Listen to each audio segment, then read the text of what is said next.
Baik pemirsa, saya akan mengajak Anda untuk melihat seperti apa modus-modus yang dilakukan dalam pencucian uang, terutama melibatkan anggota keluarga. Boleh pemirsa kita lihat dulu, di sini juga ada Pak Agus, bisa Anda komentari Pak, ini banyak mulai dari yang menerima uang langsung didepositokan, atau kemudian juga sampai membeli asuransi seperti itu, diberikan perhiasan.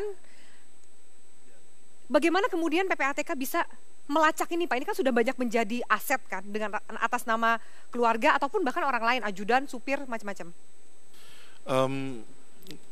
PPATK itu datanya sangat lengkap, akses data kepada instansi terkait juga terbuka, kita bisa akses langsung. Yang pertama mengenai pihak pelapor dulu ya. Jangan dikira pihak pelapor PPATK itu cuma bank. Selama ini mungkin orang berpikir pihak pelapor PPATK cuma bank. Bukan. Pihak pelapor PPATK itu 17 penyedia jasa keuangan. Bank, asuransi, pedagang valuta asing, pasar modal, pegadaian, sampai koperasi simpan pinjam itu adalah pihak pelapor PPATK. Kemudian kita juga pihak pelapornya itu 5 penyedia barang dan jasa, developer, dealer mobil, dealer motor, toko emas, toko perhiasan, toko batu cincin, batu permata, toko lukisan, toko barang antik, itu pihak pelapor PPATK. Jadi begitu komplitnya ya. Belum akses langsung kepada data. Kami bisa akses data KTP di Sisminduk. Ketik nama, tanggal lahir, langsung keluar data KTP, kita minta data kartu keluarga, keluar data kartu keluarganya. Langsung tahu siapa yang satu KTP di alamat yang sama. Istrinya, anaknya, mungkin supir, ajudan, siapa. Selain itu kita juga bisa akses langsung ke Sisminbakum. Kalau dia mencuci uang lewat PT, biasanya istrinya punya PT pura-pura, biasanya PT bodong. PT bodong. Ya, nah itu kita tahu siapa komisarisnya, siapa direkturnya, kapan keluar, kapan masuk, kita tahu. Nah jadi seperti itu. Juga ke BPN tanah kita juga tahu. Nah, cuma yang menarik adalah perilaku istri yang tua, yang umurnya 48 ke atas, beda dengan yang lebih muda. Apa bedanya? Nah, jadi istri tua sama istri muda ini perilakunya beda Pak? Perilakunya beda. Dan itu kebaca di transaksi keuangan Pak? Ya terbaca. Hebat Karena Pak. ini apa, tipologi. Contohnya apa Pak? Kalau yang umurnya lebih tua itu konservatif. Dia pasti deposito, rumah, beli emas, ya, mobil. Mobilnya pun kalau yang tua pasti belinya Mercedes, BMW, kira-kira gitu kan. Itu udah tipologinya. Kalau yang muda, apalagi kalau istri siri ya, tidak menikah, itu pasti minta asuransi. Karena dia tidak secure. Dan asuransinya dia tidak mau dicicil, karena udah tahu nih, wah ini laki-lakinya kan bisa kabur sewaktu-waktu. Bandel nih ya. Ya, bandel kan. Jadi dia pasti malak dia. Minta langsung 1 miliar premi tunggal. Apalagi punya anak, begitu bayi lahir pasti langsung premi tunggal buat pendidikan anak 1 miliar atau 2 miliar.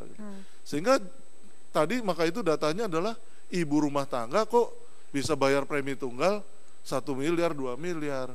Ibu rumah tangga kok bisa beli rumah mewah gitu. Status ibu rumah tangga transaksi di atas 500 juta gitu ya. Nah tentu mencurigakan. Dan itu pasti dilapor. Ada satu, kalau boleh agak lama sedikit, ada pengalaman bagus nih. Seorang ibu, suaminya korupsi 4 miliar, yang 2 miliar dibelikan emas. Ke toko emas yang nyelempit jauh di dalam pasar, dipakai Google search nggak akan bisa dapat. Kecil, saking kecilnya si toko di dalam pasar. Malah ketahuan. Karena omset si toko emas itu sehari-harinya nggak nyampe 2 miliar. Jadi begitu transaksi 2 miliar, langsung banknya lapor, nasabah saya toko emas ini transaksinya mencurigakan karena biasanya 500 juta, hari ini 2,5 miliar. Dan ketahuan dari transaksi yang terlalu besar itu? Dari situ kemudian kita, karena toko emas itu pihak pelapor, kita minta untuk melaporkan siapa yang beli. Ketahuan, ibu ini, cari data pendudukan, siapa suaminya, ini, cari daerah itu, ada proyek nggak dari situ? Ada proyek. Ya sudah, siapa cukongnya? Ketahuan.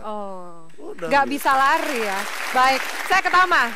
Tama, ini kalau kita simak dari teman-teman dari ICW mengatakan ini ada data gitu ya, bahwa pada semester pertama 2013 jumlah kepala daerah yang menjadi tersangka korupsi ini 11 orang.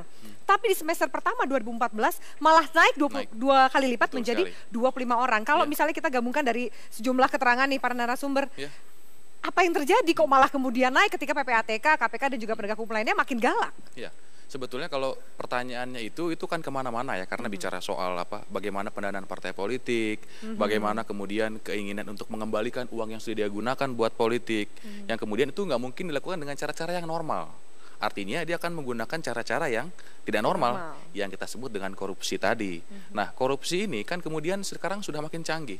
KPK sudah semakin canggih bisa mengukur itu, kemudian PPATK sekarang sudah semakin hebat, bahkan tadi katanya soal beli emas di tengah-tengah pasar bisa sampai ketahuan. Nah, ini sebetulnya bikin mereka semakin agresif, makanya nambah. Jadi 11 kepada tersangka nambah jadi 25, karena saya ngelihat mereka memang semakin canggih sekarang. Nah, cuma yang jadi soal adalah bagaimana kemudian pola-pola seperti ini kan sebetulnya dianggap sebagai hal yang baru di Indonesia. Saya yakin teman-teman yang ada di sini juga ngelihatnya baru. Oh, ternyata nggak boleh ya nerima uang hasil kejahatan, memanfaatkan, bahkan tadi buat beli mobil, buat beli segala macam, itu nggak boleh. Nah, ini kemudian memang belum menjadi hal yang isu populis di Indonesia. Padahal kalau di luar negeri ini sudah jadi menarik. Ada istilah yang disebut dengan gatekeeper. Jadi kalau di Indonesia ini levelnya masih keluarga, ngasih ke anak, ngasih ke istri tadi ya, bahkan yang lain sebagainya. Nah, gatekeeper itu? Kalau gatekeeper dia sudah menggunakan jasa konsultan. Jadi misalnya seperti pengacara. Bagaimana kemudian pengacara bisa mindahkan dari uang aset misalnya yang ada di Indonesia pindah ke negara-negara yang tax haven atau yang pajaknya nggak ketat. Nah, itu terjadi di beberapa negara. Makanya di negara-negara maju isu korupsi sama pencucian uang itu lebih dalam tanda kutip ngetop pencucian uang. Kenapa? Karena jangkauannya lebih luas. Kalau orang soal korupsi hanya korupsi aja, misalnya uangnya hasil korupsi dikasih ke anaknya. Tapi kalau pencucian uang bukan cuma korupsi. Misalnya dia bandar narkoba. Dia punya uangnya dibagi ke anaknya, istri, segala macam, semuanya bisa kena. Kemudian dia mencuri misalnya, dia mencuri motor, mencuri apa, dikasih semua hasilnya ke anak. Jadi memang ini menjadi lebih luas. Jadi kalau saya boleh katakan, sebetulnya masih levelnya kalau kita bandingkan dengan beberapa negara ini masih konvensional, masih agak primitif. Nah, walaupun demikian kita harus jadikan ini isu bersama, apalagi teman-teman ada di sini harus kemudian sudah mulai bicara soal pencucian uang. Jadi udah lagi nggak bicara cuma korupsi dan korupsi, tapi korupsi dan pencucian uang. Oke, baik. Mbak Yanti, saya akan ke Anda dulu sebelum Kang Asep. Kang Asep udah mau bicara aja nih. Lalu kemudian kenapa ketika juga keluarga yang harusnya bisa mencegah, menasehati jika ada uang yang mencurigakan dibawa ke rumah, karena mereka juga ikut menikmati uang tersebut dan nyaman, atau mungkin Pak Agus pernah bilang ini semakin pede karena merasa kebal hukum. Apakah seperti itu? Psikologisnya dari keluarga yang kemudian ikut melakukan pencucian uang ini? Ya, ini yang menyedihkan kan, harusnya kan tidak justru kan. Seperti gini, kita contohkan Malindadi, udah jelas ya suaminya kena. Nah, ini mestinya kan menjadi satu arahan ya, terutama korupsi yang ditangani oleh KPK. Kita lihat tadi dalam gambar-gambar, tidak satu pun orang yang menerima yang sedang ditangani oleh KPK kena pencucian uang. Sekarang sedang jalan Edis Adelia. Nah, itu kan kepolisian juga. Nah, sementara yang paling banyak adalah kan di korupsi.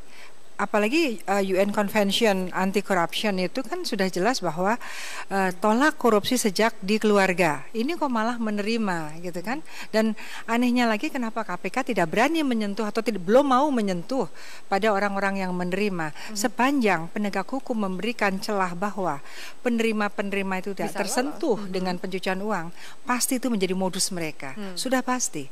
Dan ini menjadi tidak adil sekali.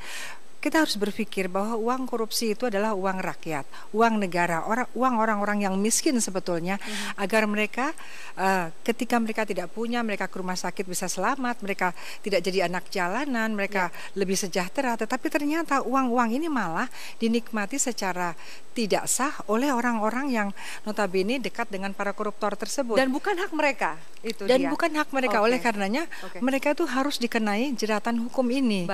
Ini harus. Ada efek jerah di situ, Kang Asep. Bagaimana menurut ketika kemudian diangkat nih oleh Mbak Yanti ada di KPK, tapi kan ada aset yang disita oleh KPK. Tapi kenapa kemudian si penerima ini tidak ada efek jerah, tidak dikenai sebagai tersangka atau pasal-pasal hukum yang lainnya? Kang Asep bisa jawab, tapi setelah yang satu ini tetaplah bersama kami.